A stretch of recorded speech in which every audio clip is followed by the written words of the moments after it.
आ गया सामने अंजाम, तड़प उठा दिल, अपने अफसाने के आगाज पे रोना आया। नमस्कार, मैं हूं राजीव और आप देख रहे हैं घूमता हुआ आईना। तीसरी बार सत्ता संभालने के बाद नरेंद्र मोदी को अब एक बड़ी परीक्षा का सामना करना पड़ेगा।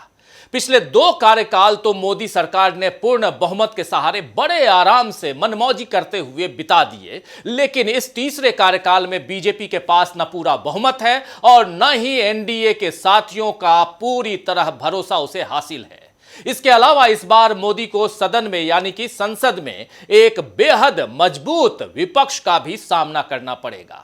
पिछले 10 साल सदन में एक कमजोर विपक्ष का पूरा फायदा मोदी सरकार ने उठाया है।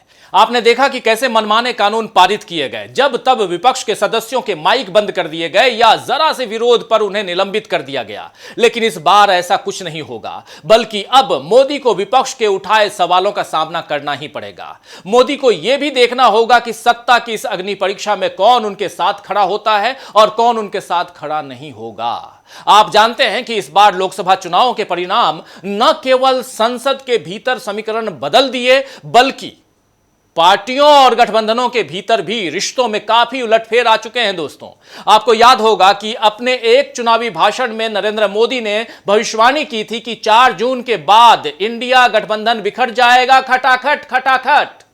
अब 4 जून से 23 जून हो गया है और इंडिया गठबंधन मजबूती से एक दूसरे के साथ खड़ा हुआ है, बल्कि एनडीए में बिखराव की खबरें बाहर निकलने लगी हैं। मोदी कभी नीतीश कुमार को संभालते दिखते हैं तो कभी चंद्रबाबू नायडू को साधने की कोशिश करते हुए दिखते हैं। सत्ता की खातिर ये दोनों नेता अब तब मोदी के साथ गलबहियां करते हुए दिख रहे हैं, लेकिन 24 जून से शुरू होने वाले संसद सत्र के बाद यह दोस्ती कब तक कायम रह पाएगी, यह देखना दिलचस्प होगा।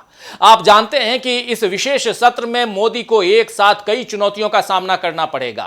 स्पीकर पद के चुनाव से लेकर देश में पिछले दिनों घटी घटनाओं पर विपक्ष इस बार सरकार के साथ आर पार करने का फैसला लेकर सदन में आने वाला है। लोकसभा में पहला दिन तो सांसदों के शपथ में ही निकल जाएगा, यह आप जानते हैं, लेकिन जब उसके बाद सदन में स्पीकर पद का चुनाव और राष्ट्रपति के अभिभाषण के बाद मुद्दों पर चर्चाएं होंगी, तो इसमें परीक्षाओं में हुई धांधली, जी हां, नीट परीक्षा में जो धांधली हुई है, उससे लेकर शेयर बाजार स्कैम तक सबके कच्चे चिट्ठे विपक्ष खोलेगा और सरकार से जवाब मांगेगा। मोदी अपने बचाव के लिए अगर जेडीयू और टीडीपी के साथियों की तरफ देखेंगे भी तो वहां से मदद मिलने के आसार कम ही रहेंगे। अगर एनडीए के दूसरे दलों ने भ्रष्टाचार के मामले में बीजेपी की मदद की तो वो अपने पैरों पर कुल्हाड़ी मारेंगे, और अगर मदद नहीं की तो फिर सरकार की नींव इससे हिल जाएगी। यानी एनडीए सरकार दोनों ही हालात में नुकसान में रहने वाली है। यह नौबत अभी से दिखाई दे रही है। तो आइए दोस्तों, आज आईने की नजर से पड़ताल करेंगे कि क्या सत्ता की इस परीक्षा में सफल हो पाएंगे मोदी। साथ ही यह भी समझने की कोशिश करेंगे कि क्या इंडिया गठबंधन के कारण बदल जाएगी देश की सियासी तस्वीर। लेकिन सबसे पहले आइए देखते हैं कि इस बार किस तरह बदल गए हैं संसद के नजारे, जिसकी वजह से डरे डरे सहमे सहमे से नजर आते हैं नरेंद्र मोदी। 2014 और 2019 की संसद की तस्वीरों से अलग इस बार संसद में 234 सीटों पर विपक्ष के सांसद बैठे होंगे, जबकि 240 सीटों पर बीजेपी के सांसद होंगे। संसद की इस तस्वीर को बदलने में 10 साल लग गए। अब तक विपक्ष की स्थिति संसद में बेहद कमजोर थी। 16वीं लोकसभा यानी 2014 के चुनावों में नेता प्रतिपक्ष भी नहीं चुना जा सका था, क्योंकि किसी भी पार्टी को लोकसभा में 10% यानी 55 सीटें हासिल करनी होती हैं, तभी वो विपक्ष के लिए अपना नेता चुन सकता है। और तब कांग्रेस, टीएमसी, एनसीपी, सपा किसी भी दल को इतनी सीटें नहीं मिली थीं। उस समय शिवसेना और आम आदमी पार्टी जैसे दल भी साथ नहीं थे और न ही इंडिया गठबंधन बना था। 2019 यानी 17वीं लोकसभा में भी हालात ऐसे ही रहे। कांग्रेस की सीटें जरूर बढ़कर 52 हो गई थीं, लेकिन विपक्ष तब भी एकजुट नहीं था। मगर इस बार संसद में लोकतंत्र की मजबूती की तस्वीर दिखाई देगी, जब एक तरफ सत्तारूढ़ गठबंधन यानी एनडीए के सांसद बैठे होंगे और दूसरी तरफ इंडिया गठबंधन के 234 सांसद होंगे। सत्ता पक्ष और विपक्ष के बीच इस बार संख्या में अंतर इतना कम है कि जरा सा आंकड़ों में हेरफेर होगा और पूरी बाजी पलट जाएगी। राहुल गांधी ने फाइनेंशियल टाइम्स को दिए इंटरव्यू में कहा है कि इस बार संख्या काफी नाजुक है और ये भी बताया है कि सत्तारूढ़ गठबंधन के कई सांसद उनके संपर्क में हैं। संसद की इस नई तस्वीर को देखकर मोदी का डरना स्वाभाविक है, क्योंकि अब वो पहले की तरह मनमानी नहीं कर पाएंगे और न ही अपनी जवाबदेही से बच पाएंगे। 10 साल मनमानी के साथ शासन करते हुए मोदी अति आत्मविश्वास का शिकार हो चुके थे। इसीलिए लाल किले से उन्होंने ऐलान कर दिया था कि मैं ही तीसरी बार भी झंडा फहराने आऊंगा और इसके बाद 400 पार सीटें लाने का भी नारा उन्होंने दे दिया था। आप याद कीजिए, इस अति आत्मविश्वास को चुनावी नतीजों से बड़ा झटका लगा है। अब 400 पार की बात बड़ी गलती के तौर पर याद की जाती है। बड़ी सी गलती कर दी नरेंद्र मोदी, इस तौर पर याद की जाती है 400 पार, और संविधान बदलने के ख्याल को भी झटका लग गया है। हालांकि मोदी की कोशिश अब भी यही होगी कि किसी तरह उन्हें सदन में यानी संसद में पूर्ण बहुमत हासिल हो जाए।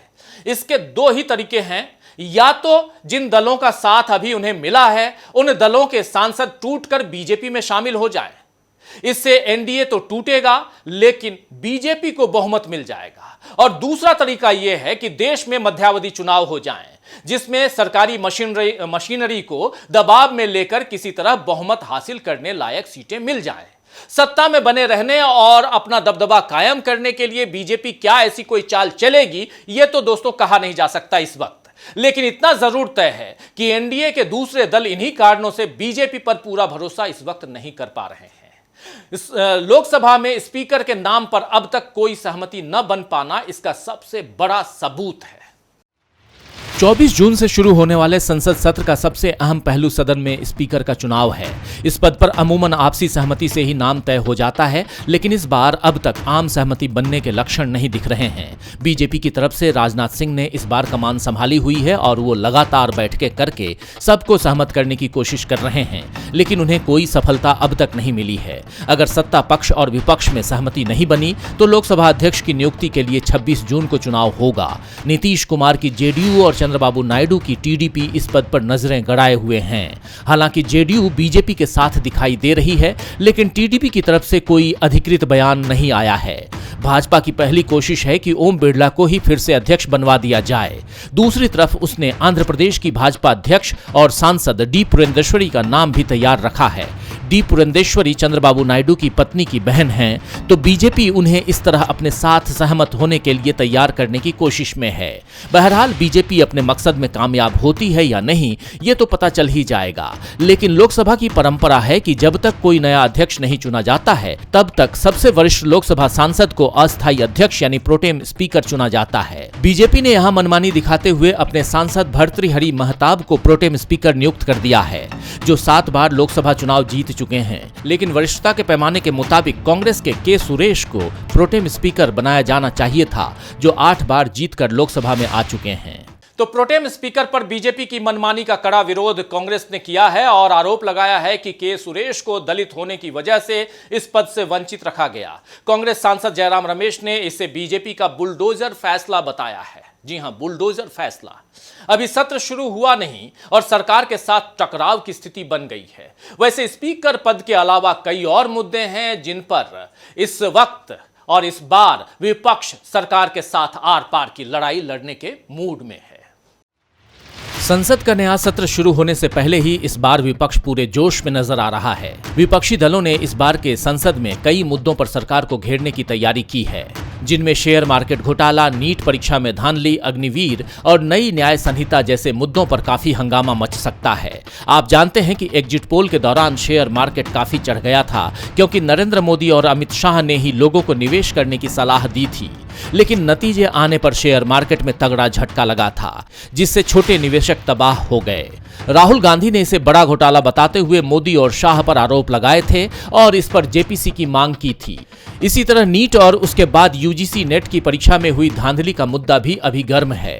राहुल गांधी समेत विपक्ष के कई नेताओं ने इस पर सरकार से जवाब मांगा है, शिक्षा मंत्री से इस्तीफा मांगा है। अग्निवीर के मुद्दे पर भी सरकार घिर सकती है, क्योंकि पिछली सरकार में जब यह फैसला लिया गया था तब से कांग्रेस इसका विरोध कर रही है। चुनाव में यह बड़ा मुद्दा बना और यहां तक कि विरोध तो एनडीए में शामिल बीजेपी के सहयोगी दल जेडीयू ने भी किया है। जेडीयू ने सरकार के गठन से पहले ही इस मामले की समीक्षा करने की मांग करके एक तरह से खुद को इंडिया गठबंधन के साथ खड़ा बताया है। अब देखना होगा कि जब संसद में यह मुद्दा उठेगा तो नीतीश कुमार के सांसद सरकार का साथ देंगे या विपक्ष का साथ देते हुए नजर आएंगे। इसी तरह किसानों को एमएसपी की गारंटी और युवाओं को रोजगार के मुद्दे पर भी बीजेपी अकेले पड़ सकती है, क्योंकि न जयंत चौधरी की आरएलडी और न ही चिराग पासवान की एलजेपी और न ही जेडीयू और टीडीपी किसानों की मांग के खिलाफ जाएंगे। अगर वो ऐसा करते हैं तो आने वाले समय में उनके दलों को नुकसान होगा। तो इन मुद्दों के अलावा 1 जुलाई से लागू होने वाले 3 नए कानून, जिनमें भारतीय न्याय संहिता, भारतीय नागरिक सुरक्षा संहिता और भारतीय साक्ष्य अधिनियम 2023 है, और इन तीनों कानूनों को लेकर भी संसद में हंगामा खड़ा हो सकता है, क्योंकि टीएमसी यानी तृणमूल कांग्रेस ने और उसकी मुखिया ममता बनर्जी ने एक चिट्ठी लिखकर पीएम नरेंद्र मोदी से आग्रह किया है कि हड़बड़ी में पारित 3 नए आपराधिक कानूनों के कार्यान्वयन को टाला जाए।